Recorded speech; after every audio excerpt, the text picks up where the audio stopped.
DUT, métier du multimédia de l'Internet de Bordeaux. Bravo. Et ils sont trop forts. Bravo eux.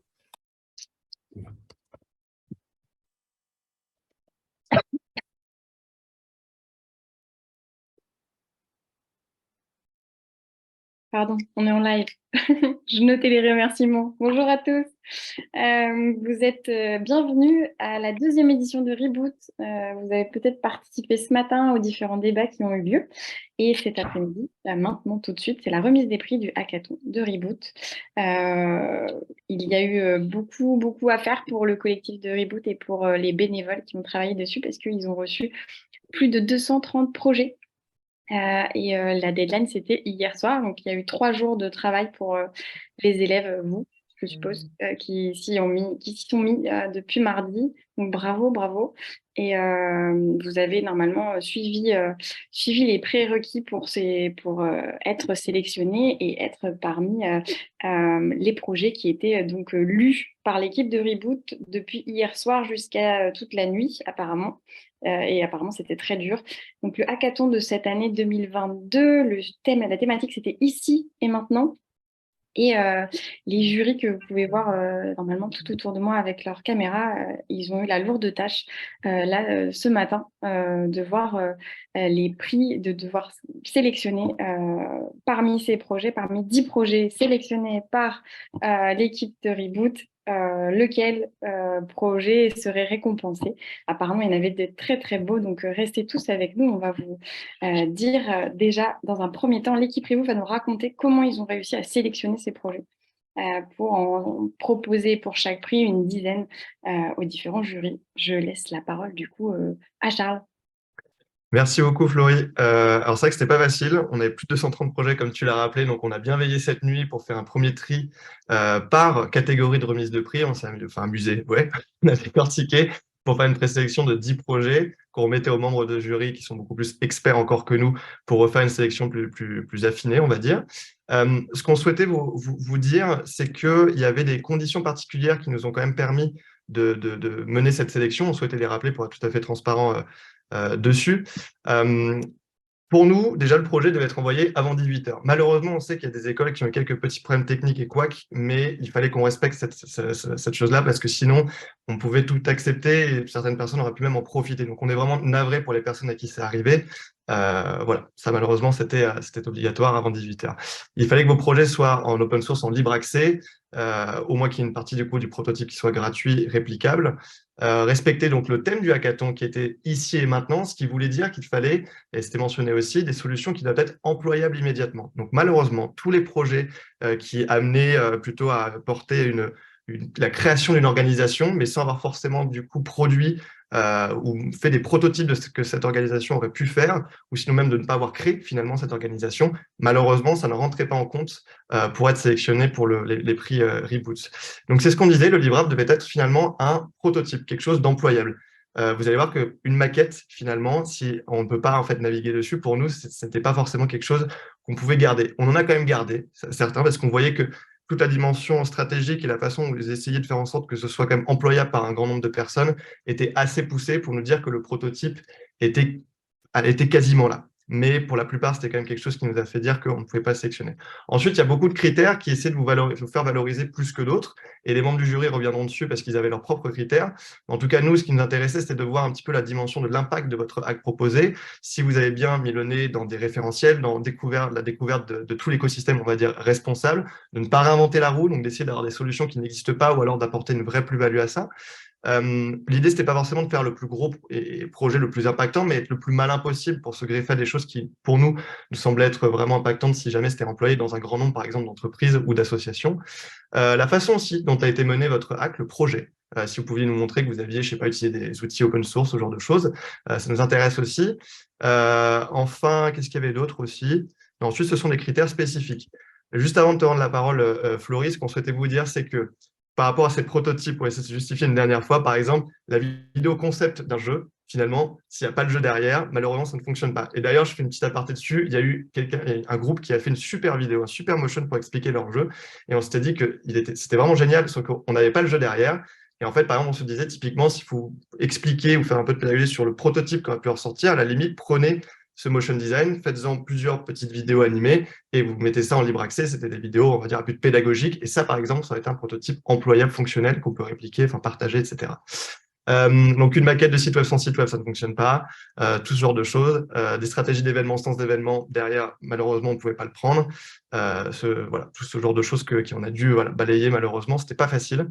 Une dernière chose, il y a une école qui a plus envoyé de projets que d'autres. On verra qu'il y a une école qui reçoit un tout petit peu plus du lot parce qu'ils sont arrivés avec un nombre incalculable de projets. Bravo à eux et encore merci aussi à toutes les écoles. Pour nous, c'est hyper touchant et c'est juste génial, ça nous encourage énormément de voir qu'il y a autant de diversité d'écoles et de facultés qui ont participé à ce hackathon. Certaines écoles se sont plongées dedans sans savoir vraiment ce que c'était.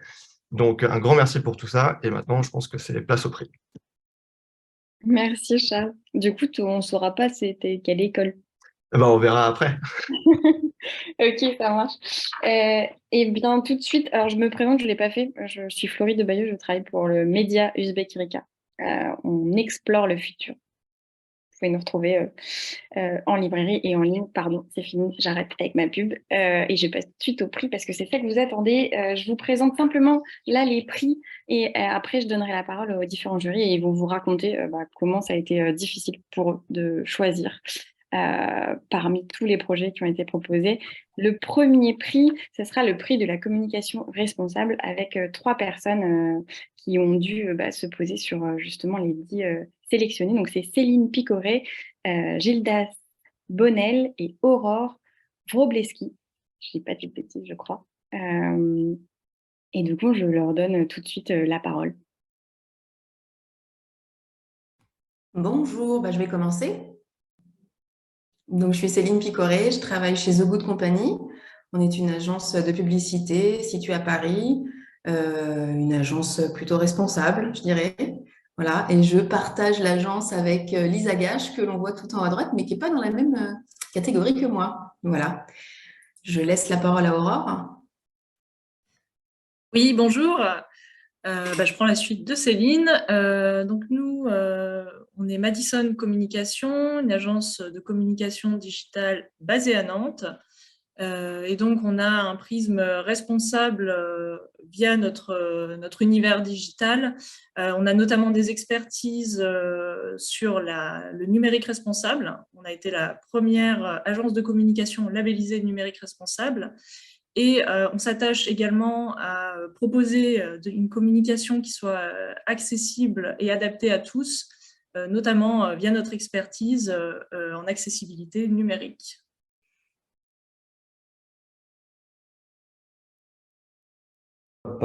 Voilà. Moi, je suis Gilles Dabonnel, je suis président de CIDIES et j'ai vraiment pas foutu grand-chose puisque j'ai juste vu la sélection qui m'a été envoyée par Céline et Aurore, que je remercie, parce que j'avais pas une minute et en plus, je me suis fait voler la batterie de mon vélo là, en venant. Et donc, je suis plutôt venu déguster l'ensemble des prix et de ce qui va être mis en valeur. Merci à toutes les deux. Alors, comment est-ce qu'on a fait notre sélection? Donc, on avait 10 magnifiques projets. On les a vus séparément et puis on s'est réunis avec Aurore et Ophélia de Madison ce matin et on a échangé et on est tombé assez d'accord sur 2 coups de cœur et un lauréat. Donc, je présente le premier coup de cœur, c'est Aquarium, qui avait pour objectif de former les influenceurs à l'influence responsable. On a trouvé qu'aujourd'hui, c'est vrai que le milieu de l'influence est poussé plutôt à la surconsommation et elle n'avait pas toujours de bons conseils à donner aux plus jeunes. Donc, étant maman de 2 ados, je me suis sentie particulièrement touchée. Donc, vraiment, on a bien aimé. La charte éthique était super. Voilà. Donc, ça, c'était notre premier coup de cœur. Aurore, si tu veux prendre le relais. Oui. Alors, le second coup de cœur, c'était donc Citron Vert, où là, on est sur une idée de média qui aborde les sujets alors plutôt environnementaux de manière positive, pour éviter justement de crisper les gens sur toutes les nouvelles anxiogènes. Donc, c'est vrai qu'on a trouvé l'approche assez comment dire, engageante pour la cible. Et puis, le travail en termes de présentation de la stratégie et même en termes graphiques était assez qualitatif. Donc, on les félicite. Encore une fois, on était vraiment très impressionnés par le niveau des dossiers. Il y avait vraiment du travail. On a senti qu'il y avait beaucoup de bonne volonté et beaucoup de voilà, de bonnes idées. Mais il fallait choisir. Voilà. Donc, on a choisi un lauréat qui s'appelle Comme en France pour différentes raisons. D'abord parce qu'on l'a trouvé simple, factuel et facile d'application, ce qui était quand même le départ du brief, et vraiment très très smart. Voilà. En plus, la présentation était vraiment très bien faite. Donc l'idée, c'est de trouver en France des décors, des paysages pour éviter aux agences d'aller se faire des tournages ou des prises de vue à travers le monde, parce qu'en fait, on a un super beau pays et puis on a plein de choses à voir. Donc voilà, il propose quelque chose de vraiment à la fois intelligent et à la fois très pratique, enfin très pratico-pratique et qui limite l'impact carbone des voyages. Donc pour une agence, c'est vraiment un point vraiment important. Donc franchement, on les félicite. Je te laisse la parole à Aurore. Oui, alors c'est vrai qu'il y a le côté pratico-pratique qu'on a vraiment apprécié d'offrir cette solution pour réduire l'impact carbone qui aujourd'hui est vraiment un enjeu pour tout le monde. Et ce que j'ai particulièrement apprécié aussi, c'est cette réflexion sur finalement le rôle du communicant dans les représentations qu'il va transmettre à travers le message, là à travers le lieu qu'il va choisir pour tourner donc ses contenus audiovisuels. Donc cet effort de réflexion stratégique, j'ai trouvé qu'il était vraiment très appréciable dans le projet et bien mis en valeur.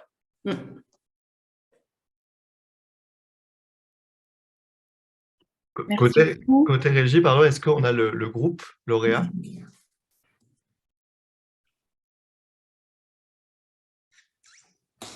Le suspense est insoutenable. Lucas, si tu m'entends côté régie, est-ce qu'on peut faire monter le groupe lauréat? On attend l'ISEG Nantes, comme en France. Ils sont où?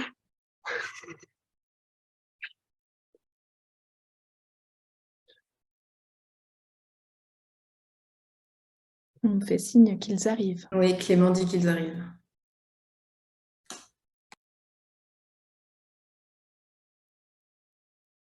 Ils sont en train de se coiffer.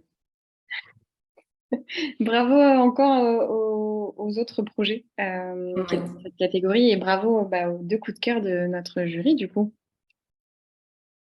Et peut-être j'en profite pour vous dire que Reboot et le collectif Reboot vous donnent la possibilité déjà de faire ce travail de hackathon qui est un environnement, c'est vos écoles qui vous ont poussé à le faire, mais c'est Reboot qui a été l'initiative et c'est chouette. Et après, à vous, bien sûr, de donner encore plus d'ampleur à ces projets-là en ne rien lâchant. Ah je les vois qui arrivent. Julia, Cécile, je vois. C'est ça. Bonjour. Bonjour. Bonjour. On n'a pas spécialement de questions, c'est simplement si vous avez un commentaire, si vous voulez raconter en 1 minute 30, pitcher votre projet. D'accord, donc du coup, on est le projet Comme en France et on va vous présenter donc notre projet. Donc, on est parti sur une problématique qui concerne l'attractivité des destinations françaises aux yeux des Français, mais surtout aux yeux des marques et agences de publicité pour leur communication. Et on a décidé de créer le projet Comme en France, qui est un profil social, donc un compte Instagram et un profil LinkedIn qui permet de montrer que les paysages des destinations lointaines sont à 2 pas de chez vous.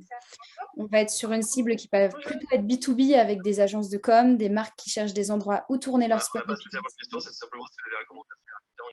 Si vous suivez le live en même temps sur votre ordinateur, pensez à bien le couper. Merci. Comment ? Pardon, c'est qu'on a de l'écho. Si vous avez un Twitch qui est ouvert sur votre ordinateur, il faut le couper quand vous êtes en live Zoom, sinon on a de l'écho. Oui, il n'est pas du tout ouvert sur mon ordinateur. Ok, pas de souci. Donc, comme je disais, on va être une cible plutôt B2B avec des agences de com, des marques qui cherchent des endroits où tourner leur spot de publicité, organiser leur shooting photo et autres actions de com. Et donc, on a comme objectif de réduire les émissions de CO2 liées au déplacement des agences de communication, photographes ou réalisateurs lors de tournage et shooting photo. Pour le fonctionnement, un peu comme en France, c'est un média facilitateur de communication française, donc pour trouver les lieux de tournage pour les communicants. Sur Instagram, ce sera plus pour attirer, se faire connaître de la cible B2B, mais également B2C.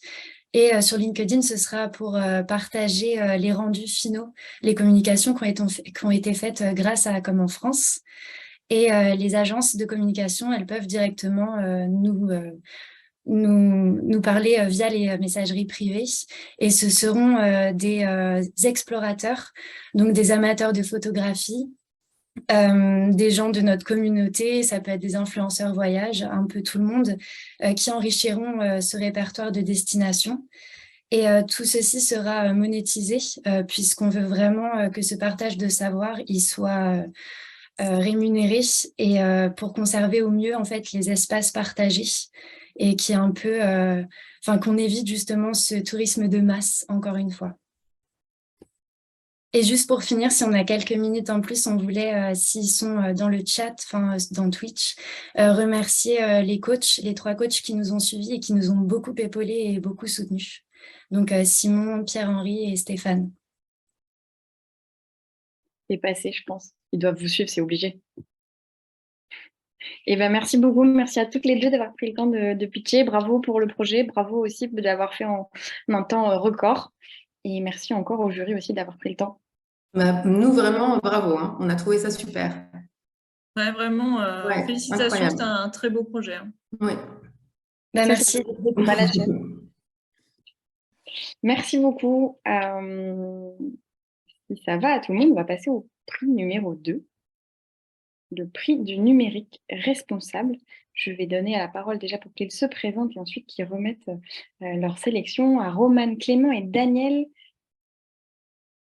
Penaranda, si je ne dis pas de bêtises.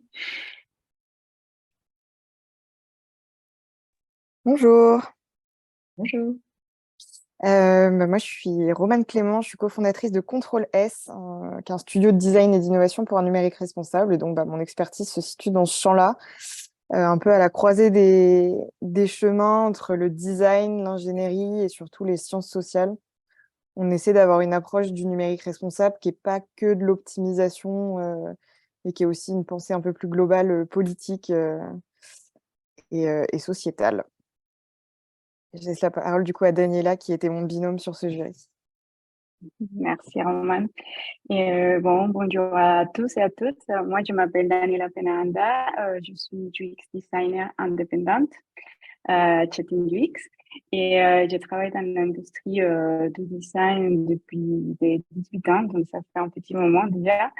Et donc, aujourd'hui, la principale chose que je fais, c'est la conception des produits services numériques. Donc, surtout la partie numérique responsable, ça me parle beaucoup parce que je suis adepte au design inclusif, éthique et responsable. Donc voilà, très ravie de participer en tant que jury et peut-être qu'on va présenter les projets qu'on a choisis. C'est par Romane, si tu voudrais commencer. Ouais. Du coup, le projet qu'on a voulu mettre en avant dans ce prix-là, c'est le projet E au carré. Je pense que ça se dit comme ça. J'ai fait L, mais normalement, le petit 2 va dire au carré. On a choisi ce projet, c'était pas forcément un choix naturel dans le sens où la plateforme sur laquelle ils développent leur projet est au final assez lourde. On est sur un site qui combine un jeu vidéo. Côté numérique responsable, on n'est pas au top de la sobriété, mais au final, les thèmes qu'ils ont choisi d'aborder et le public ciblé. Donc, le public ciblé, c'est les enfants. On a senti ça un peu comme une démarche qui devait être intégrée dans un cursus scolaire, un peu comme les certifications PICS. Moi, c'est à ça que ça m'a fait penser. Et donc, les thèmes à aborder sont donc des thèmes sur l'alimentation, sur la mode, sur le climat, avec des questions qui étaient hyper pertinentes sur la surconsommation, sur l'élevage de masse, sur la seconde main, sur les énergies renouvelables ou fossiles. Et puis surtout, un thème numérique qui vient parler du matériel, de la réparation, du recyclage, de la seconde vie, de la surconsommation numérique, de la pollution électronique. Et donc, en fait, on trouvait que pour le coup, le numérique était utilisé comme un bon moyen de venir acculturer les enfants à ces sujets. On a bien aimé aussi la patte très inclusive avec voilà, une mention à l'accessibilité, une mention aux personnages non genrés. Donc voilà, le site est destiné aux jeunes de 10 à 15 ans et on a trouvé le projet assez cohérent et une bonne utilisation du numérique. Je ne sais pas si Daniela, tu veux compléter sur ce projet-là? Oui, effectivement, ce qui était très intéressant sur ce projet, c'est ses côtés d'impact social. J'ai trouvé ça aussi intéressant qui ça va un peu à la main de la loi REN. On dit voilà qu'il faut faire la formation à la sobriété numérique de le plus jeune âge à l'école, quoi. Et donc, je pense qu'ils sont, je sais pas, bon, j'espère ils sont voulu vraiment aller plus loin de numérique responsable et donc ils sont touchés cette partie-là. Et même, je pense que dans sa description, il parle aussi bon, de héberger ces jeux dans son hébergeur verte, tout ça. Donc, bon, ils sont quand même une bonne base. C'est juste qu'il faut vraiment affiner. Et aussi, ils sont réussi à produire, ce qui était pas mal. Ils ont vraiment une bonne stratégie. Ils sont présentés vraiment la cible, comment ils vont diffuser tout ça, comment ils vont voilà, accompagner. Et en plus de ça, ils savaient aussi toutes ces parties proto, même s'ils ont fait des vidéos pour le présenter parce qu'effectivement, ils n'ont pas pu faire un jeu vidéo en 3 jours, mais au moins, vraiment, il y a une belle production. Oui, complètement. Mm. C'était assez impressionnant. Et il y a un second projet qu'on a voulu mettre en avant aussi dans ce prix, qui est le projet qui s'appelle Greener. Le groupe propose en fait des conversations et des retours d'expérience avec des professionnels experts en éco-conception web, avec un but de créer un peu une source d'information fiable et accessible sur le sujet qui est encore assez méconnu de la conception éco-responsable, et des ressources qui étaient destinées du coup directement aux travailleurs du web, qui soient dev, qui soient UX, UI, qui soient designers, donc plus graphiques. Et du coup, il y avait vraiment une volonté de s'inscrire dans la démarche éthique et responsable du sujet. Et en fait, chaque retour d'expérience prenait la forme d'une capsule vidéo où ils sont allés assez loin dans la prod d'un compte-rendu écrit publié sur un site qui était du coup open source. Ils avaient opté pour Osuni pour héberger ce site. Donc franchement, assez impressionnée aussi par ce groupe, même si il faudra faire un peu attention à l'usage de la vidéo. On trouvait super l'idée d'interviewer des experts, voilà. Et puis le CMS open source, c'était une très bonne direction, surtout pour un prix numérique responsable. Et ils ont pu faire 5 interviews du coup professionnels du numérique responsable. Donc à nouveau, ça rejoint ce fait d'avoir une prod solide pour le peu de temps qu'ils avaient. Ah ouais, ils se sont bougés pour 3 jours. Bravo. Hein. Et ben bravo, Oui, oui, c'est bravo à Greener et bravo aussi à celui qui a été sélectionné pour le prix. Trop chouette ce projet. Et je fais une petite parenthèse et Charles, tu me dis si je dis pas de bêtises, mais Osuni, c'est pas votre site aussi qui a été Reboot tourne sur Osuni, ouais, très bien. tout à fait. Et ben peut-être côté régie, est-ce qu'on peut faire rentrer notre lauréat pour leur donner la parole et qu'ils nous racontent un peu comment ils ont avancé là sur ces 3 jours pour proposer ce projet.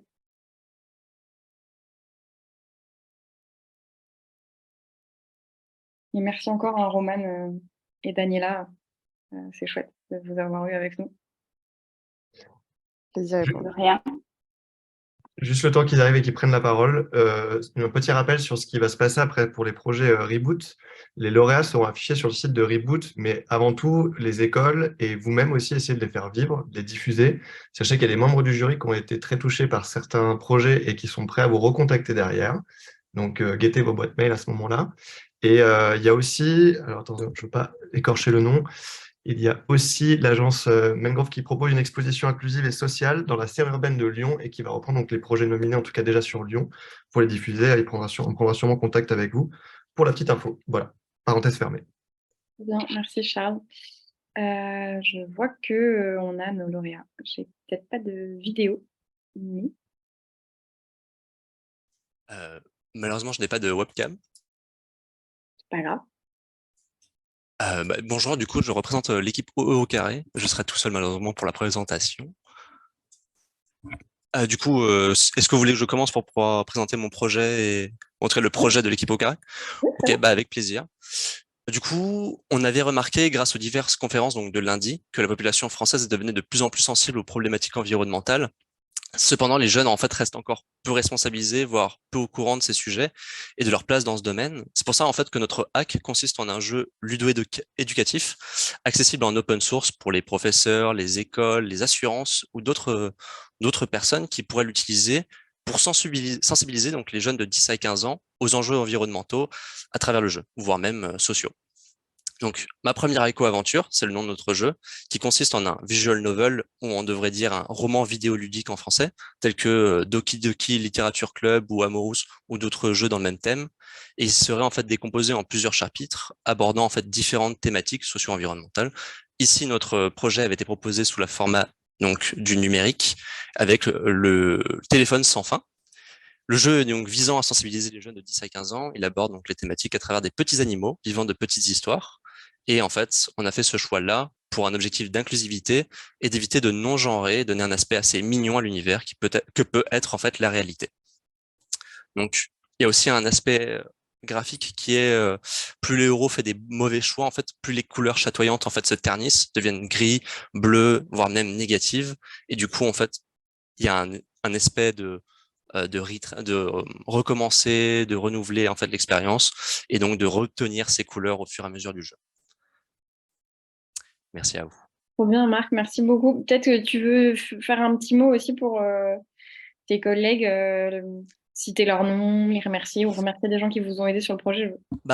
Je remercie en tout cas Esteban ainsi que Nicolas pour avoir fait les différentes recherches de labels pour, par exemple, le site afin de le rendre un peu éco-friendly, donc faire un site éco-responsable, malgré le fait que supporter un jeu est un peu compliqué. Je remercie aussi Céline en fait d'avoir fait toute la partie création de jeux sur Canva et d'avoir fait les différentes animations afin de vous proposer en fait la vidéo qu'on vous a envoyée pour réaliser le document. Ça marche, merci. Peut-être que, je ne sais pas, Charles, si ça sera possible, mais de mettre des liens vers s'il y a des vidéos en ligne qu'on peut retrouver sur les projets quand ils sont... Ouais, le chat se pose la question, mais on est en train justement de les publier sur le site et on verra pour les prochaines fois aussi à pouvoir afficher les projets pendant la remise des prix. Super, merci. Merci Marc et merci toute ton équipe et bravo pour ce prix du numérique responsable. Merci beaucoup. Ce serait vraiment génial de pouvoir présenter la petite vidéo parce que on est vraiment très content de ce qu'on a fait. Quoi qu'il arrive, vous serez en tout cas sur le site de Reboot et puis après on va renvoyer vers la vidéo. Super, merci beaucoup. Merci. Je suis désolée, on passe au prix suivant. Je vais peut-être un peu vite, mais pour que tout le monde ait le temps de passer et puis d'avoir son prix. Donc, prix de la créativité maintenant. Je passe la parole à Lisa Gachet et Caroline Darmon. Et on a Aline aussi qui est avec nous dans l'équipe jury. Tout à fait, pardon, Aline. Aline, vu que je te laisse te présenter en premier pour... Du coup, je commence, merci. Donc moi, je suis Aline Goffeni, je suis associée refondatrice, directrice commerciale chez LGM & Co, qui est une agence indépendante sur Paris, créée il y a une dizaine d'années.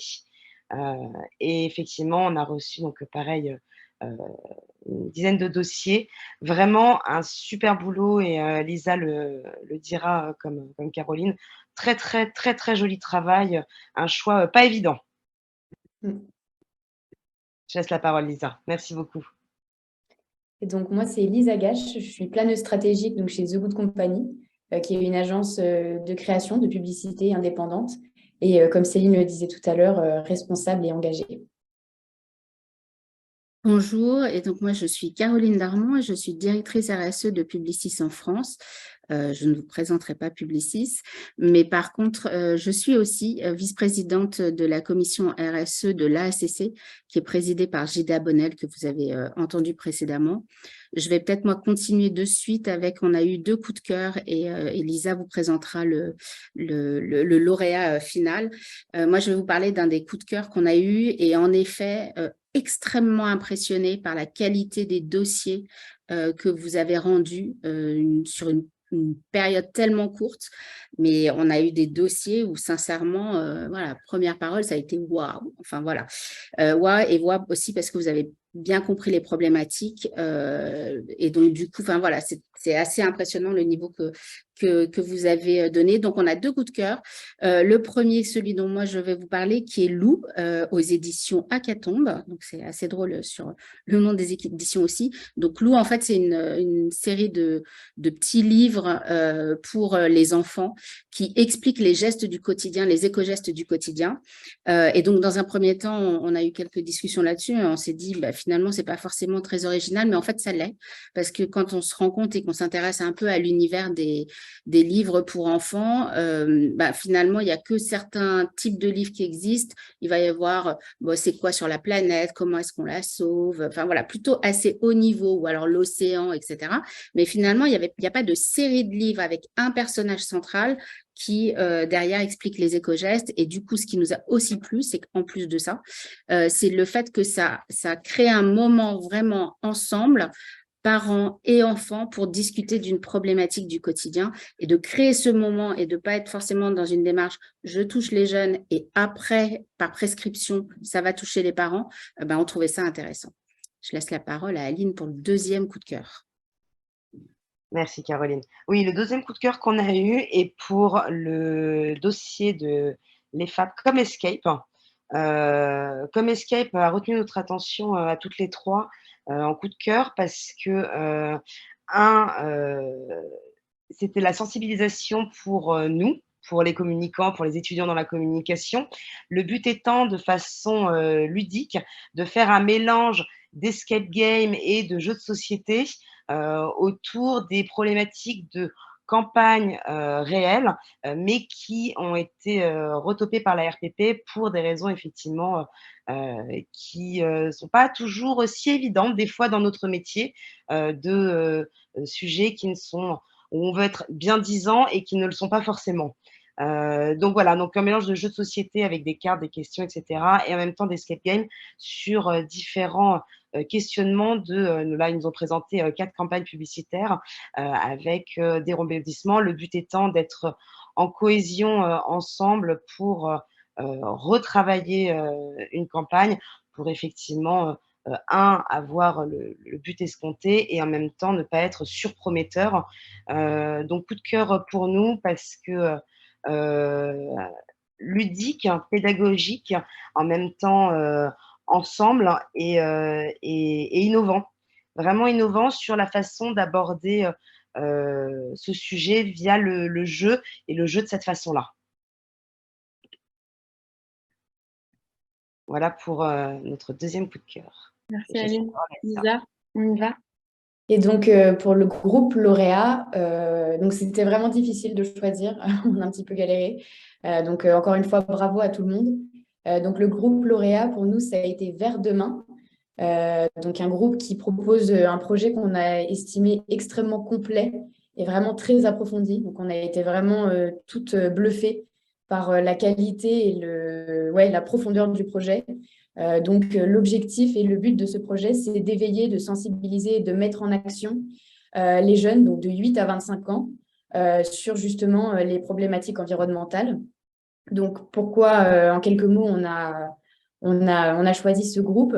Au-delà de la sensibilisation, on a trouvé qu'il y avait un vrai effort d'aller vers des solutions concrètes et réelles, donc vraiment ce passage à l'action qui nous a beaucoup parlé. Et puis, effectivement, avec un dispositif 360, donc il y a à la fois des choses qui accompagnent les élèves de primaire, les élèves du secondaire et après les étudiants. Donc, on a beaucoup aimé aussi ce côté très englobant de parcours un petit peu ludique. Le 2e élément, c'était justement une approche très positive avec ce côté pédagogique, ludique. Donc, on n'était vraiment pas dans des discours culpabilisants ou moralisateurs. Et puis, dernier point qui nous a fait décider, c'était vraiment la qualité des recherches et la justesse des informations, notamment sur le jeu d'essai de famille et le petit cahier responsable. On a été vraiment impressionnés de à quel point ça avait été vraiment approfondi et l'idée était vraiment super. Donc, bravo à eux. Merci beaucoup. Je crois qu'ils sont avec nous, du coup. Lucas. Bravo, bravo. Oui, bonjour. Merci, Lucas. Ils sont avec nous. Bravo. Ouais, bravo, bravo. Merci beaucoup. Merci Super. pour l'équipe. Oui, bonjour. Du coup, on va un petit peu pitcher pour tout le monde. Ouais. Vers demain, ça a pour ambition de s'adresser à plusieurs publics. Attends, Lucas, je crois qu'on a un petit écho. Peut-être que tu suivais sur Twitch et que du coup, on s'entend de ton côté. C'est possible, ça arrive. Autant pour moi, je ne sais pas. Bon, ça devrait marcher normalement. C'est parfait, on t'entend bien. Parfait. Bon, du coup, je vais pitcher un petit peu pour tout le monde pour partager un petit peu cette solution-là. Du coup, vers demain, ça a pour ambition de s'adresser à plusieurs publics de 8 à 25 ans notamment. L'objectif va être d'éveiller, de sensibiliser et de mettre en action cette prochaine génération vers un mode de vie plus responsable. Nous avons construit un site internet du coup qui avait pour but de réunir plusieurs outils et d'être un catalyseur et facilitateur autour notamment d'un jeu des 7 familles éco-responsables avec des actions concrètes, un cahier du petit responsable, des concours pour les étudiants. Et ça va être à travers ça, du coup, de sensibiliser les jeunes élèves et les étudiants en communication et en marketing. Ces derniers, d'ailleurs, vont devenir les futurs professionnels de demain qui vont avoir potentiellement des qualités de décideurs. Et nous souhaitons qu'ils soient en faveur de la communication et du marketing éco-responsable. Cette sensibilisation autour des sujets clés tels que l'inclusion, le numérique responsable, la communication responsable et le développement durable et bien d'autres sujets était important pour nous. On a voulu développer aussi la créativité chez ces plus jeunes et de leur proposer des actions concrètes du coup au travers de ces outils. On a construit cela comme une plateforme permettant à tous de pouvoir venir piocher les outils qu'ils ont besoin, que ce soit des professionnels, des enseignants, des élèves ou même des parents, pour développer cette communication plus responsable entre nous tous et de pouvoir éveiller la créativité de chacun. On tenait à remercier l'organisation de Reboot pour nous avoir permis de nous challenger sur ce sujet-là. On remercie également l'organisation d'ISEC Toulouse. On remercie les mentors qui nous ont soutenus sur le projet. Et je tiens à remercier énormément le reste de mon équipe, Marie-Sarah, Emma, Kélia et Alexandre, avec qui on a pu réaliser ce magnifique projet. On espère qu'il pourra continuer à vivre le plus longtemps possible. Et merci au jury. Merci beaucoup, Lucas. Et merci à toutes les trois, du coup, pour d'avoir pris le temps. Je suis désolée, j'enchaîne parce qu'on a pris un petit peu de retard. Donc, on avance. Le prix suivant est le prix de l'inclusion. Et j'appelle, du coup, avec moi, Céline Varenne-Souchon.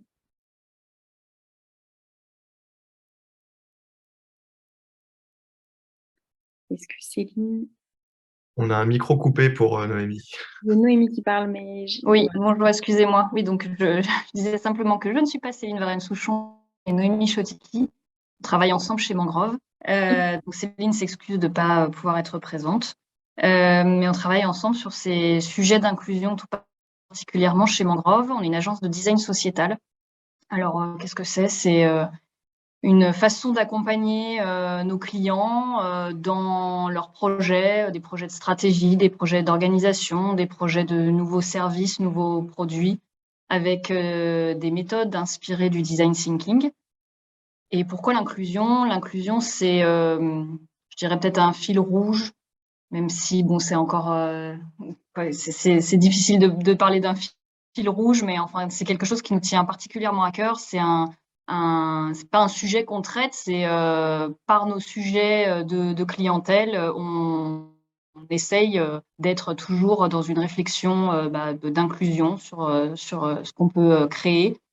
Et puis, on a nous-mêmes créé des événements en lien avec ces thématiques-là, notamment sur l'emploi inclusif. On a aussi participé à des événements et conçu des événements sur la communication non verbale, avec toujours des prototypages d'objets ou de services pour aller dans le sens d'une société plus inclusive. On a travaillé alors sur ce... Oui, pardon, j'allais dire, je suis désolé pour les autres membres du jury, s'il vous plaît. On se limite juste à votre expertise, pas de pas de promotion juste de vos agences. Je suis vraiment désolé, on n'a peut-être pas été assez clair sur ce point-là, mais juste pour le Ah, rappeler. d'accord, c'était pas dans le sens de faire de la Ah promotion. non, je sais bien, mais juste vraiment j'expliquais notre juste ce qu'on expertise par fait. rapport au temps Ok, qu'on a. C'est pour d'accord, ça. très Merci beaucoup. bien. Donc, nous, on a travaillé sur cette question de l'inclusion dans les projets qui nous ont été proposés. Donc, on a travaillé en équipe parce que voilà, on travaille toujours en collaboratif. Et donc, on a 3 projets qui sont ressortis du lot.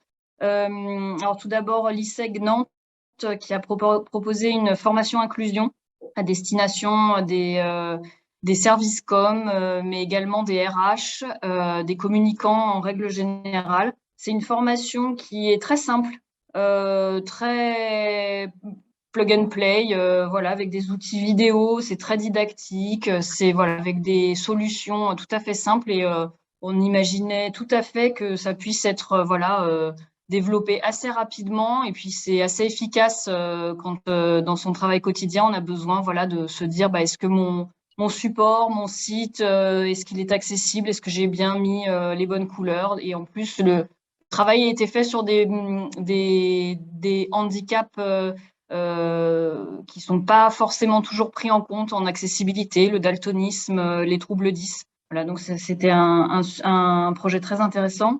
Le deuxième coup de cœur, c'est Cohesio de l'ISIC Bordeaux.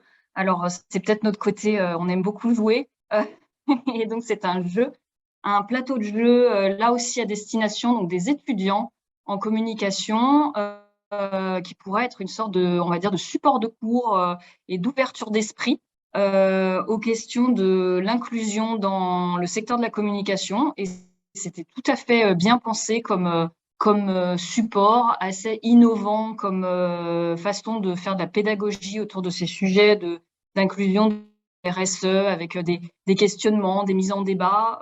Et donc ça, effectivement, ça peut être hyper intéressant. Et puis effectivement, sur le côté, il y avait un enjeu que le projet soit un prototype employable. Là, effectivement, le jeu est fait.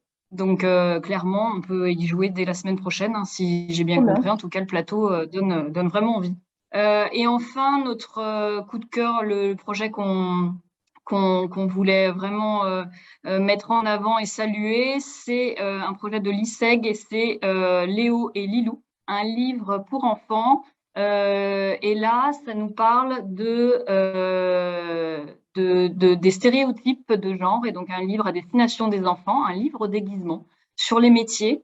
Et donc, qui va à l'encontre des stéréotypes de genre. Et Léo et Lilou veulent faire des métiers et donc tous les deux sur un pied d'égalité, ils accèdent à ce métier, ils rencontrent, voilà. Et puis le petit objet qui est sympa, c'est un déguisement unisexe qui est proposé en même temps que ce livre. Donc c'est intéressant d'avoir ce petit côté vêtements, quoi, ou déguisement à la fin de ce projet-là. On va un peu plus loin que le livre.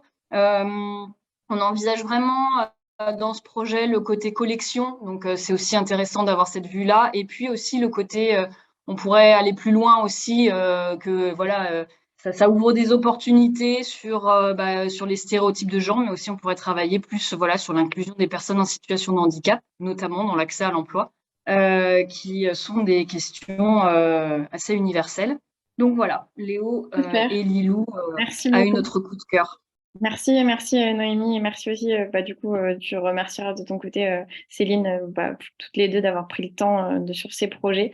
Et j'ai vu du coup que Marion et Pauline nous ont rejoints du projet, du coup avec plaisir pour que vous nous racontiez un peu, et bravo pour ce prix. Merci, alors merci de nous avoir sélectionnés déjà. Et pour parler un peu du projet, du coup, nous, on est parti d'un constat, c'est que ça soit du côté des femmes ou des hommes, dans les métiers, ils sont sous-représentés, enfin dans certains métiers. Il y a encore beaucoup de métiers genrés aujourd'hui en France. Et les jeunes enfants, ils sont influencés dans leur vie quotidienne et dès le plus jeune âge sur leur futur choix de carrière, donc que ce soit par leurs parents, mais aussi par ce qu'ils regardent ou ce qu'ils lisent comme contenu. Donc pour avoir un impact concret, nous on a voulu s'attaquer à la cible des 5-7 ans, donc c'est la cible considérée comme premier lecteur, et c'est encore l'âge où on se donne la possibilité d'explorer, on n'a pas encore trop de stéréotypes par rapport au métier, Donc voilà, et donc on a décidé de créer des mini-livres déguisements qui montrent qu'aucun métier n'est impossible pour les petites filles comme pour les petits garçons. Donc avec 2 protagonistes, c'était important pour nous de mettre donc, des filles et des garçons pour que tout le monde soit sur le même pied d'égalité et pour montrer que on peut être qui on veut et que tout le monde est capable de faire ce qu'il veut dans la vie. Donc voilà, au niveau du produit, plus concrètement, on est sur une histoire ludique de 10 pages, donc c'est des livres assez petits. Et en fait, c'est un format souple et léger, puisqu'il y a un déguisement qui s'y cache à l'intérieur. Donc sur la dernière couverture, il y a une fermeture et on peut sortir une cape déguisement. Donc ici, sur le premier prototype, on a choisi le métier de pompier, qui est un des métiers les plus genrés. On a trouvé une étude des enfants de 7 à 10 ans et c'était vraiment le 3e métier qui ressortait. Voilà. Donc voilà, et notre objectif, c'est tout simplement de faire évoluer les stéréotypes de genre sur les métiers dans la société en général pour qu'il y en ait le moins possible dans l'avenir. Et du coup, on voulait remercier notre coach Renaud pour son aide sur ce projet. Voilà, avec Marion. Bravo, bravo à toutes les deux. Encore. Est-ce que Marion, tu veux, je sais que tu es dans la boucle, peut-être que tu veux prendre la parole une seconde pour... Oui, bonjour. Non, je suis d'accord avec Pauline. Elle a bien expliqué le projet et puis nos motivations. Donc voilà, c'est super. En tout cas, on a adoré participer sur ce projet-là et exprimer un peu toutes nos pensées, tout ça. Et bravo et lâchez rien. Ça a l'air d'être un chouette projet. C'est cool dans l'éducation. On a beaucoup de bouquins du coup dans les projets, c'est chouette. Merci. Merci à vous. Merci. Tout de suite à la suite. On est à la moitié de notre cérémonie. Restez avec nous, s'il vous plaît, pour voir ce qui va se passer ensuite et tous les beaux projets qui ont été faits. Le prochain prix, c'est le prix de la solidarité. Et du coup, j'invite à prendre la parole à Vincent David. Bonjour à toutes et à tous, Vincent David, je suis le fondateur de l'agence RUP, Relations d'utilité publique, il y a 16 ans. Nous sommes une dizaine organisés en scope à Bordeaux et Paris. Et on fait à peu près tous les métiers de la communication. On est spécialisé sur la communication pour les associations, les fondations et les entreprises engagées sur des produits et des services sociaux environnementaux. J'en profite pour dire qu'on recrute 2 alternants, une à Bordeaux et un à Paris, ou une à Paris, sur le digital et sur les relations presse. Alors moi, j'ai eu 7 dossiers, et il y en a 2 en particulier qui se sont détachés.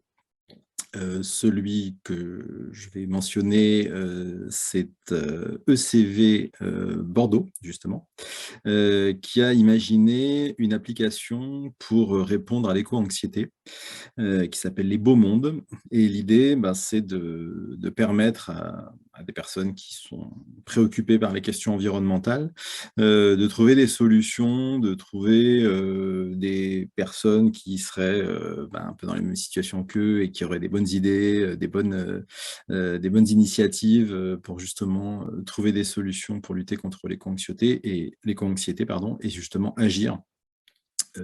Parce que c'est l'action qui est le meilleur remède contre cette éco-anxiété. Donc voilà, ils sont allés assez loin dans le développement, notamment de tous les, on va dire, les outils graphiques pour mettre en œuvre l'appli. Donc ils sont assez, c'était vraiment, vraiment bien intéressant et je pense que l'appli pourrait se faire. Après, peut-être qu'il y a un petit manque d'expertise, il faudrait avoir sans doute un peu des experts, mais il y a aussi l'idée que ce soit chaque utilisateur qui puisse proposer des choses. Mais le projet qui m'a semblé être le plus pertinent, il s'appelle Wibo, et là il vient aussi, c'est les Bordelais qui sont venus en force, de l'IUT de Bordeaux-Montaigne, et là j'ai trouvé que c'était un projet qui était extrêmement abouti dans tous ses aspects. Wibo, c'est un petit personnage, un petit robot en motion design qui va accompagner des enfants de primaire pour leur expliquer les enjeux de la différence, mais aussi des enjeux environnementaux. L'idée, c'est vraiment de créer de la bienveillance pour expliquer ce que sont, par exemple, les troubles de l'attention, la question du harcèlement, le handicap, mais aussi la pollution, etc. Mais c'est vraiment l'idée de créer un petit personnage qui va permettre aux enfants d'échanger entre eux et avec leur enseignant. Et là, pour le coup, ce que j'ai trouvé particulièrement intéressant dans leur projet, c'est qu'ils sont allés interviewer des enseignants pour essayer de bien comprendre quels étaient leurs besoins. Et donc, on est vraiment dans une logique de j'identifie un besoin et j'y réponds. Ils sont allés même très loin dans la réponse puisqu'ils ont fait un premier épisode de ce motion design. Donc vraiment, j'étais vraiment très admiratif de tout le travail qu'ils ont fait, à la fois sur une sorte de UX en direct, d'aller vraiment voir les enjeux des utilisateurs, et puis de créer le personnage, de créer l'épisode. Donc vraiment bravo à eux, et c'est eux que je trouve les plus pertinents dans tous les dossiers que j'ai eu à examiner. Voilà. Merci beaucoup Vincent. Je ne sais pas s'ils sont avec nous. C'est Weibo. Weibo qui a, donc je répète pour si vous n'aviez pas entendu, et je crois qu'à l'intérieur du chat, vous pouvez revoir, on a notre équipe, j'en profite pour leur dire bravo, la régie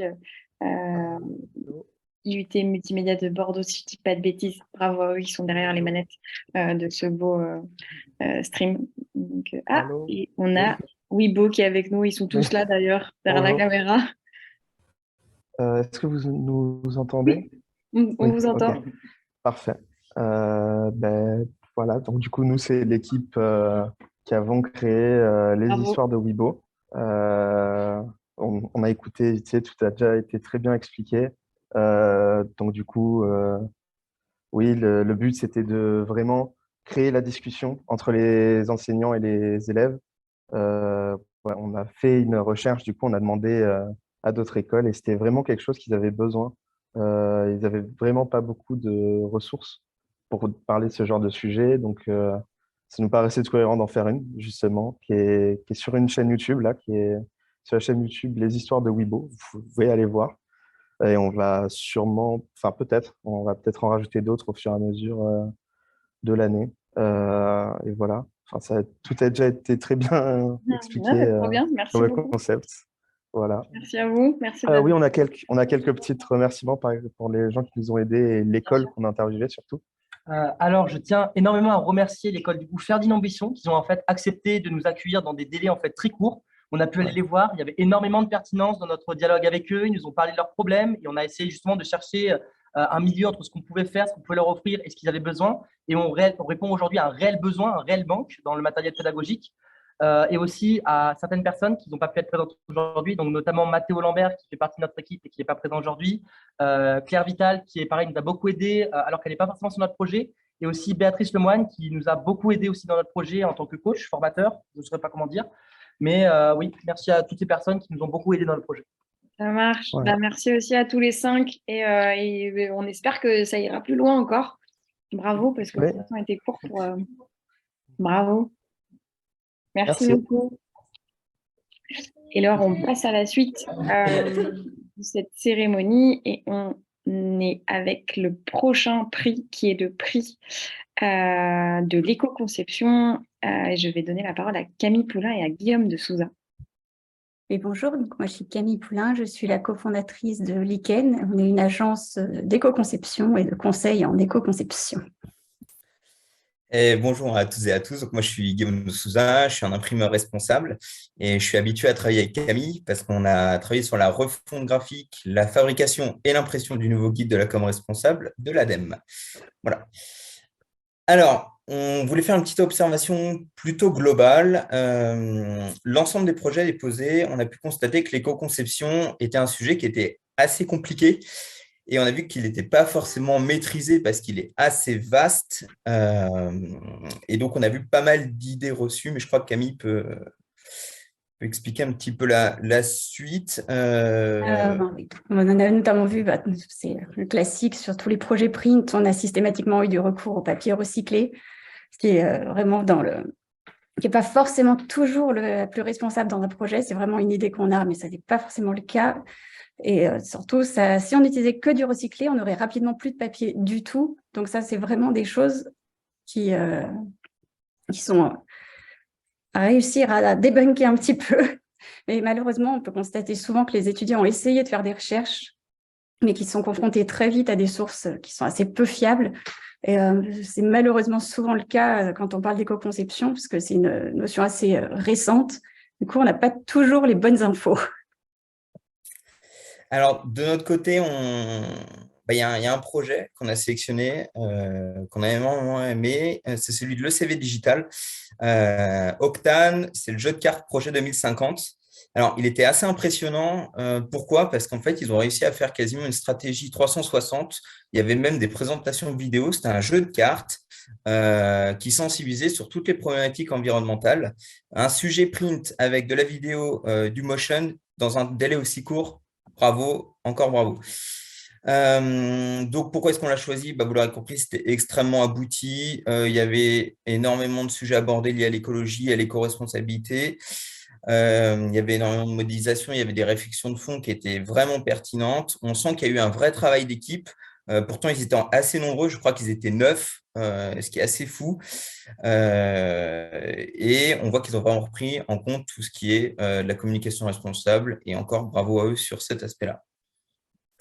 Oui, parce que niveau réalisation, on n'a pas eu grand-chose à redire, à part la présence des fonds des cartes qui étaient un peu inutiles, mais on est sur des formats standards, sur un graphisme minimaliste, et vraiment, ça permet une optimisation des ressources et une fabrication très simple, donc plus économe à fabriquer. Alors, on a juste vu on veut juste alerter sur un point d'attention sur le projet qui était vraiment pertinent. Attention sur un aspect, mais là, c'est quand même très technique dans le print. Donc, il faudra tomber sur un imprimeur qui vous aide, mais sur les roues crantées dans la fabrication, parce qu'en fait, le jeu, vous avez une partie avec une petite roue crantée pour passer votre tour. En fait, en termes d'éco-responsabilité, il faut faire attention parce que vous multipliez tous les supports et à force d'avoir énormément de supports, vous augmentez vos gâches et on perd en pertinence sur la partie éco-responsable. Voilà. On avait aussi un bémol, c'était sur la partie qui était groupement digital imprimable à domicile. Et si vraiment le but, c'est d'imprimer à domicile, il faut vraiment faire attention au cumul des impacts. Parce que là, on va cumuler l'impact du numérique et de l'impression unitaire à domicile qui est très polluante, d'autant que ça peut poser des problèmes d'un point de vue social, puisque tout le monde n'a pas d'imprimante. Voilà. Mais globalement, c'était vraiment un excellent projet. Encore bravo. On n'a pas vu, honnêtement, il y avait très, très peu de failles. On a même cru que c'était les professionnels qui l'avaient fait. Donc, encore bravo à vous. Et puis, à bientôt, on a hâte de suivre vos aventures. Trop bien. Merci. Merci à tous les deux. Je vois que Brian, tu es là. Oui, bonjour. Je ne sais pas si on m'entend, j'espère. Oui. Super. Déjà, je voulais vous remercier parce que ça fait très plaisir. Effectivement, on était 9, donc je tiens à remercier toute l'équipe pour laquelle j'ai été le chef de projet. Donc, effectivement, j'ai travaillé à faire que ensemble, on arrive à faire un projet cohérent. Pour vous répondre sur les roues crantées assez rapidement, en fait, la problématique qui s'est posée, c'est que c'est pour le décompte des ressources dans le jeu, parce qu'il y a toute une notion de ressources. Et au début, on s'était dit qu'on pourrait faire un bloc de papier où les gens comptent et gomment et recommencent. Mais en fait, ça rajoutait des problèmes. Ça rajoutait un bloc, alors que la roue crantée, ça permettait de la garder plus longtemps dans le temps. Parce qu'un bloc de texte, une fois qu'on a écrit dessus, si on n'a qu'un stylo, c'est fini. Voilà. Et pour l'impression, oui, on la laisse à disposition, mais c'est surtout l'aspect pouvoir modifier, améliorer le jeu qu'on voulait pousser pour les utilisateurs, parce que de toute façon, imprimer un fichier qui a un format énorme comme du A3 ou du A5, c'est pas possible pour un utilisateur, mais on voulait quand même leur laisser la possibilité de le faire pour les personnes qui n'ont pas les moyens forcément d'acheter un jeu. Parce que comme je vous l'avais dit, on a fait une com à 360, donc on a prévu tout un cycle de vie pour le projet, d'une campagne Ulule de financement, pour rester maître du projet, pouvoir choisir l'imprimeur aussi qui était important pour nous. Effectivement, ça va être un point assez important pour le projet. Mais voilà. Après, si je dois pitcher le projet assez rapidement, globalement, on a voulu faire un jeu de société qui puisse servir de porte d'entrée pour l'écologie, parce qu'on trouve qu'il n'y a pas forcément tout le temps des choses assez faciles pour toucher les personnes qui sont plutôt sceptiques ou qui s'y intéressent pas du tout. Donc nous, on voulait prendre ce parti-là. Donc le jeu, il est là pour donner des notions d'écologie et permettre aux joueurs de découvrir ça. Et donc voilà. Après, comment on l'a fait? On voulait aussi que le jeu il soit complet. C'est pour ça que là, le jeu, dans l'état actuel, il peut être imprimé et joué. Enfin, tout le jeu est complet. Donc le système, les cartes, absolument tout. Et voilà. Ça Donc j'ai marche. pas grand-chose à rajouter. Très bien, merci. Merci à toute l'équipe d'Optan, du coup. Merci à toi d'avoir été porte-parole. Et puis, si jamais Pas de vous souci. voulez avancer avec Camille et Guillaume, peut-être qu'on pourra aussi échanger vos contacts si jamais vous voulez Ah, encore super, échanger. avec plaisir. Voilà. Merci. Merci encore. Je passe du coup à notre avant-dernier prix, qui est le prix de la RSE. Et je donne la parole à Alexandra Ferré. Bonjour. Bonjour. Merci. Du coup, je suis Alexandra Ferré, je travaille chez Yves Rocher. Je suis la directrice de l'impact et de la transformation responsable. Et du coup, mon expertise, c'est de transformer les entreprises, mais aussi faire en sorte que la transformation, elle devienne visible et embarquante pour l'interne et aussi nos clients. Du coup, c'est à ce titre que je suis très heureuse de parler du prix RSE de marketing et de communication et d'avoir pu recevoir les initiatives. Donc, en premier lieu, en termes de retour global, j'ai été assez surprise et agréablement surprise dans la qualité de la réalisation des projets, à la fois avec la rapidité d'exécution, les idées, la technicité, un peu la créativité. Ça ressort dans tous les projets. Et les étudiants ont vraiment été au bout des idées. Donc, vraiment bravo à eux. Mais on a regardé aussi un peu plus que ça en termes de critères d'évaluation. Le premier, c'est la capacité d'identifier des cibles et un objectif et un impact final. Ça, des fois, c'est un peu oublié. On se dit qu'on vise tout le monde, sauf qu'il faut vraiment des pédagogies spécifiques et de préciser comment est-ce qu'on va mesurer l'impact final du projet sur une grande cause qu'on essaie d'améliorer. Le deuxième, c'est la capacité à proposer des solutions et pas que des outils de diagnostic ou de sensibilisation. Ça, c'est un point qui est souvent revenu où les étudiants aiment bien proposer des nouveaux outils pour évaluer, mesurer l'impact. Mais il existe quasiment presque tous les référentiels aujourd'hui sur la place du marché. Donc, soit il faut venir les améliorer, les moderniser, les dynamiser, mais ne pas réinventer systématiquement des nouveaux outils pour des diagnostics. Pareil pour la sensibilisation, il existe déjà énormément de choses sur les questions de marketing, de communication responsable. Donc, il faut plutôt réfléchir à pourquoi est-ce que ça ne prend pas aujourd'hui et comment est-ce qu'on peut réinventer les récits autour de ça. Et le dernier critère, c'était la capacité à proposer vraiment des solutions qui s'ancrent dans l'écosystème ici et maintenant. C'était le thème du coup du concours cette année. Mais vraiment, il y a trop d'initiatives qui sont un petit peu hors sol, dans le sens où soit on veut encore réinventer des choses, on veut recommuniquer sur d'autres choses, alors qu'on a une difficulté à faire émerger des messages cohérents dans l'écosystème de la RSE aujourd'hui. Il y a trop d'initiatives, pas assez de visibilité, pas assez de cohérence. Donc, toutes les initiatives que nous, on a vraiment valorisées aujourd'hui, c'est celles qui s'ancrent sur ce qui existe déjà, qui pensent à la réplicabilité, qui pensent stratégie des alliés, réseau et intégration dans les entreprises qui existent et toutes les parties prenantes. Et puis, ce qui a été aussi un peu le dernier critère pour vraiment valoriser, qui a fait un peu le coup de cœur, c'est la capacité de réinventer des récits. Quand on pense marketing et communication responsable, il faut qu'on réinvente des récits de société, il faut qu'on repense la manière dont on va les donner, mais aussi les messages qu'on met dedans. Et malgré le fait que les formats ont tous été un peu disruptifs, les messages qui étaient dedans restaient encore un peu classiques et proches de ce qu'on fait déjà. Donc, en termes de mentions honorables, j'en ai choisi deux.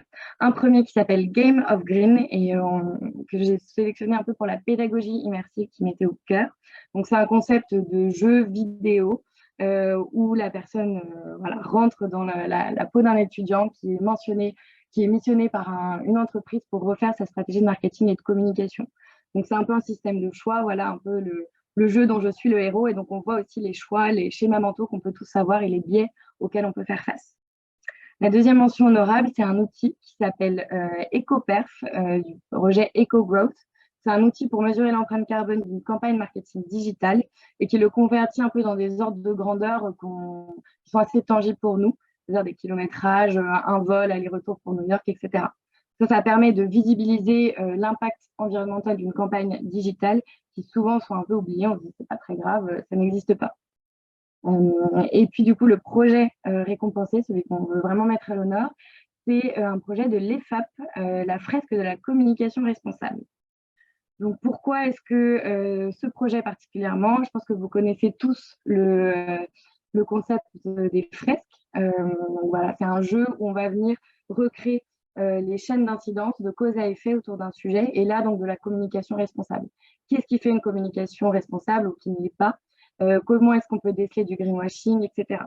La force du projet, c'est qu'il capitalise déjà sur une pédagogie existante, qui marche très très bien. Les fresques, elles se développent aujourd'hui de plus en plus et ça fonctionne à peu près pour tout public et qui a aussi une très bonne visibilité. Donc ça, c'est la force du projet. Il capitalise sur ça et il est déjà visible. En plus, ça a été assez bien exécuté, je trouve, de créer un jeu de fresques en quelques jours. Ça veut dire créer les 45 cartes, créer tous les schémas et les parcours. Donc ça, c'est vraiment un défi intellectuel que vraiment je salue. Bravo à eux. Et en plus, du coup, le jeu, il est aujourd'hui prêt. Il est duplicable dès aujourd'hui pour à la fois le grand public, les entreprises et particulièrement les équipes qui travaillent en marketing et en com. Donc voilà, bravo aux fresqueuses. Et puis, si elles veulent venir le déployer auprès des équipes d'Yves Rocher, on les accueillera avec grand plaisir. Trop bien. Merci beaucoup, Alexandra. Je vois qu'elles sont nombreuses, les fresqueuses. Je ne sais pas à qui je donne la parole. Du coup, je vous laisse. Alice. Déjà, bonjour à tous.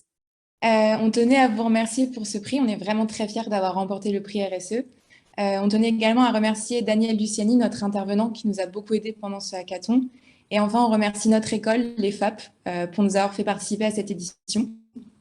Donc, pour vous parler un peu plus de notre projet, la salle prend inspiration sur de nombreuses fresques déjà existantes, par exemple la fresque de la biodiversité ou encore la fresque du climat. Pour ce hackathon, nous avons voulu créer celle qui pourrait aider tout professionnel ou étudiant à communiquer de manière plus responsable. Et durant ces 3 jours, on a défini un ensemble de 45 cartes. Donc, elles se regroupent en silos de 7 à 9 cartes représentant différentes catégories. Donc, par exemple, les piliers de la communication, les bénéfices, les acteurs de la communication responsable ou encore les valeurs. Les cartes sont accompagnées de 9 autres cartes appelées Alerte Greenwashing. Donc, ces dernières permettent d'aider les participants à décrypter des cas avérés de greenwashing pour ainsi les aider à ne pas reproduire les mêmes erreurs. Donc, comme vous pouvez le voir sur notre présentation, voici quelques exemples de cartes que nous avons créées. Lorsqu'il y a un petit gyrophare sur la carte, cela veut dire que c'est une alerte greenwashing. Et là, par exemple, vous pouvez voir une carte alerte greenwashing. Donc, on espère sincèrement que cet outil pourra être utilisé et déployé au plus grand nombre. Et on vous remercie pour votre écoute. Merci beaucoup et merci d'être venues si nombreuses. Et bravo pour le projet, bravo pour le prix. Et on va passer du coup... Merci, Lucie. Et on va passer du coup à notre dernier prix, qui est le prix coup de cœur de Reboot, donc du collectif qui a organisé tout ce grand hackathon. Déjà encore bravo à eux. Et je passe la parole à Yuna Orsini du coup. Bonjour à toutes et à tous, donc je suis Yuna Orsini, je suis UX designer et surtout membre bénévole de l'équipe Reboot.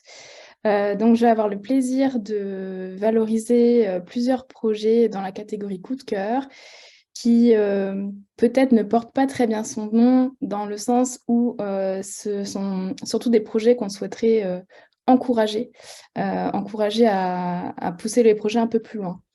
Donc, d'abord, on voulait encourager 2 hacks proposés par des étudiants et étudiantes de l'ECV Digital Bordeaux. Ces 2 groupes, ils ont fourni un très gros travail et ils se sont investis pour produire des supports de qualité.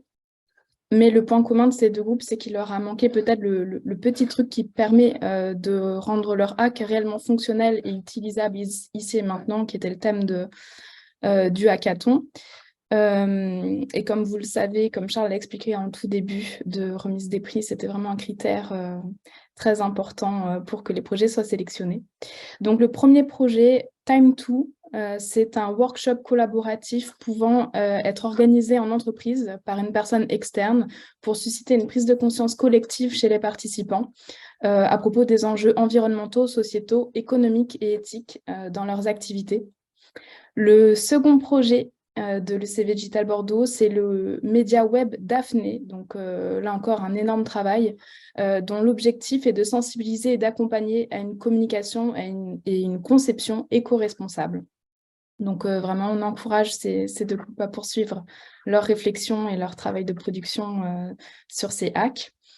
On souhaitait également mettre en avant le travail de 2 groupes sur une même thématique. Il s'agit de Cohesio, de l'ISIC Bordeaux-Montaigne, et de Come With Us, de l'IUT Paul Sabatier à Toulouse. Ce sont 2 groupes qui ont été très pragmatiques et créatifs, qui ont imaginé indépendamment un jeu de société de sensibilisation et de formation sur la base d'un kit de jeu do-it-yourself qui était fonctionnel et utilisable. Et on s'est dit forcément qu'une collaboration pourrait être une bonne idée pour faire converger les idées, les compétences et pousser plus loin les concepts ou la production. Et enfin, on voulait aussi profiter de ce petit moment pour annoncer que le groupe Welcome, qui est également de l'IUT Paul Sabatier à Toulouse, a produit un hack qui est un Discord imaginé et animé par des étudiants et pour les étudiants et étudiantes. Ils l'ont appelé Spoken by Reboot. Et donc, c'est un média sur lequel tous les hackers et les hackeuses de cette édition sont invités à se retrouver pour poursuivre l'aventure Reboot. Donc, on trouve que c'est une super initiative et on voulait la valoriser ici. Voilà, donc on vous encourage tous. On vous remercie aussi pour votre participation. Et je vais peut-être donner la parole à Charles ou quelqu'un d'autre de l'équipe. C'est la parole à Florie, pardon. À Florie, pardon. Mais c'est gentil. Et je crois que Charles se fait embêter par son chat. Un petit peu, ouais. Ben non, mais moi, je vais conclure cette belle cérémonie. Bravo, bravo à toi, Yoni, bravo à Charles, bravo à toute l'équipe de Reboot d'avoir mené à bien ce projet.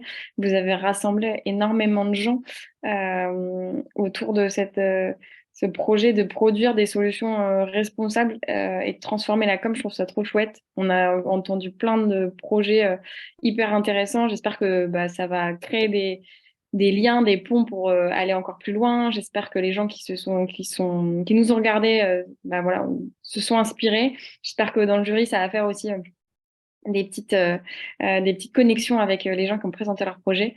Et voilà, je vous remercie beaucoup de nous avoir écoutés. Et je passe la parole à Charles justement pour qu'il puisse remercier tous les gens qui ont participé et qui se sont mobilisés aujourd'hui.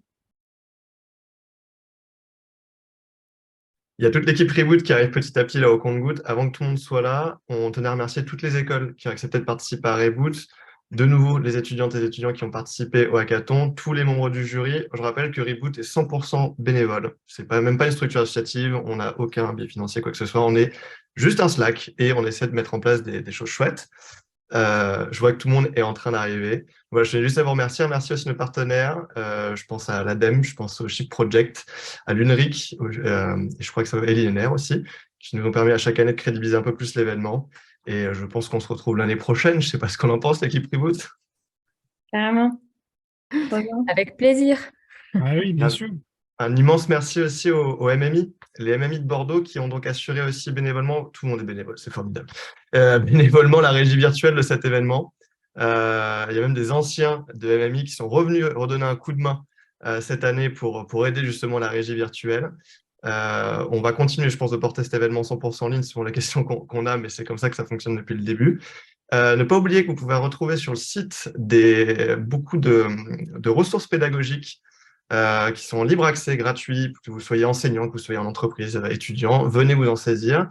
Et on a aussi dans l'onglet « En savoir plus » un annuaire. Et donc, si vous êtes des personnes qui sont prêtes à donner des cours de responsabilisation quelconque, inclusion, éco-conception, RSE, tout ce qu'on a pu traiter pendant Reboot, vous pouvez vous inscrire sur cet annuaire et ça permet de donner un petit peu de visibilité à ces personnes qui peuvent se rendre disponibles pour les écoles et les facultés. Je crois qu'on est bon. Et puis, un gros bisou à toute l'équipe Reboot. Je pense qu'on peut se faire une grosse tournée d'applaudissements. On a fait une semaine intense, là. C'était incroyable. Ouais, on est bien cuit, là.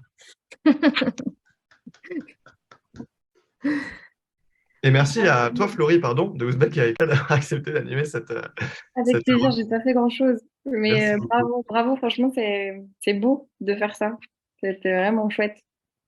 Et donc, la suite, c'est que les écoles, vous puissiez aussi aider les étudiantes et les étudiants à faire exister vos projets. On a déjà des équipes qui ont été recontactées là, par des membres du jury pour essayer de le connecter avec d'autres organismes. Et nous, comme on vous l'a dit, les projets lauréats seront affichés sur le site Reboot. On n'a pas de date encore, on va juste y travailler, faire une petite pause et ensuite on remettra tout en ligne en plus des replays. Les replays de lundi sont déjà disponibles et voilà. On va les laisser dormir un petit peu quand même. Oui, Non, ça va. On a l'habitude, non? ça va. Ah, dernier appel, peut-être pour l'année prochaine, on a vraiment besoin d'un coup de main, parce que voilà, tout le monde peut essayer de nous rejoindre pour un petit coup de main, ça nous ferait vraiment plaisir. Surtout pour ce qui est de l'accessibilité de nos contenus. On n'a toujours pas de transcription texte en direct de nos contenus, ni de vélotypie, ni de langue des signes. Voilà, si jamais vous avez des solutions qu'on peut déployer et que vous accepteriez de déployer avec nous pendant l'événement et après aussi pour les rediffusions, ça nous aiderait beaucoup parce qu'on prône l'inclusion et pour le coup, on n'est pas encore OK là-dessus, ni même sur tous nos outils sobres. On essaie encore voilà, chaque année d'avancer un peu plus, mais on y arrivera un jour et au moins on est fiers de vous proposer cette belle ligne éditoriale et tous ces intervenants et intervenantes de qualité. On espère que ça vous a plu. Bravo encore. Ah, merci. Merci beaucoup. Merci à toute l'équipe. À très vite. Au revoir tout le monde. Au revoir, bravo.